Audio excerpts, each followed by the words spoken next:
Hi అండి అందరికీ. చాలామందికి చామగడ్డ అంటే ఇష్టపడరు. అలాంటి వాళ్ళకి ఇలా ఫ్రై చేసి పెట్టండి, చాలా బాగుంటుంది. ఈ విధంగా పైనున్న స్కిన్ మొత్తం తీసేసుకొని ఈ విధంగా రౌండ్గా కట్ చేసుకోవాలి. ఎక్కువ పల్చగా లేకుండా ఎక్కువ మందంగా లేకుండా మీడియంగా కట్ చేసుకోండి. ఈ విధంగా మొత్తం కట్ చేసుకున్న తర్వాత మీ రుచికి తగినంత కారం వేసుకోండి. నేను 2 టీ స్పూన్ల నిండా వేసుకుంటున్నాను. చిటికెడు పసుపు, రుచికి తగినంత ఉప్పు, కొంచెం కరివేపాకు, 1 టీ స్పూన్ నిండా బియ్యం పిండి, 1 టీ స్పూన్ నిండా శనగపిండి వేసుకోవాలి. అల్లం వెల్లుల్లి పేస్ట్ హాఫ్ టీ స్పూను, ధనియాల పౌడరు, జీలకర్ర పౌడరు హాఫ్ టీ స్పూను, నిమ్మకాయ సగం తీసుకొని మొత్తం రసం పిండేసుకోవాలి అందులో.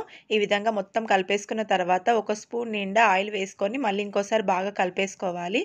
ఈ విధంగా మొత్తం కలుపుకున్న తర్వాత ఒక హాఫ్ అన్ అవర్ పాటు ప్లేట్ పెట్టేసుకొని పక్కన పెట్టేసుకోవాలి.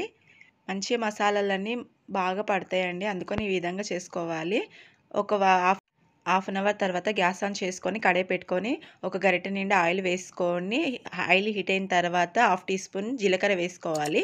తర్వాత 4 నుంచి 5 వరకు పచ్చిమిరపకాయలు వేసుకోవాలి. పచ్చిమిరపకాయలు వేగిన తర్వాత మనం ముందుగా రెడీ చేసుకున్న చామగడ్డ అందులో వేసుకొని ఒకసారి మొత్తం కలిపేసుకొని మూత పెట్టేసుకోవాలి. 2 నుంచి 3 నిమిషాల పాటు సిమ్లో పెట్టుకొని మగ్గరించిన తర్వాత మళ్ళీ 2-3 నిమిషాలు అయిన తర్వాత తీసి చూపిస్తున్నాను చూడండి.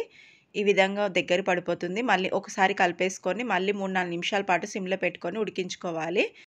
3 నిమిషాలు అయిన తర్వాత తీసి చూపిస్తున్నా చూడండి. అంత మొత్తం దగ్గర పడింది. నూనె కూడా మంచిగా పైకి కనబడుతుంది. ఈ విధంగా అయిన తర్వాత ఒకసారి కలిపేసుకొని పైనుంచి కొంచెం కొత్తిమీర చల్లుకుంటే చామగడ్డ ఉడకబెట్టే అవసరం కూడా లేదండి. ఎంత చక్కగా ఉడికిపోయిందో చూడండి. మూత పెట్టేసుకొని గ్యాస్ ఆఫ్ చేయడమే. ఒకసారి ఈ విధంగా కూడా ట్రై చేసి చూడండి. చాలా బాగుంటుంది చామగడ్డ ఫ్రై. చాలా తక్కువ టైంతోని తొందరగా అయిపోతుందండి. ఈ రెసిపీ నచ్చినట్లయితే ఒక లైక్ అయితే ఇవ్వండి. కామెంట్ బాక్స్లో ఎలా ఉందో తెలియచేయండి. ఫస్ట్ టైం ఎవరైనా నా ఛానల్ చూసే వాళ్ళు ఉంటే లైక్, షేర్, సబ్స్క్రైబ్ చేసుకోండి. బెల్ ఐకాన్ క్లిక్ చేయండి.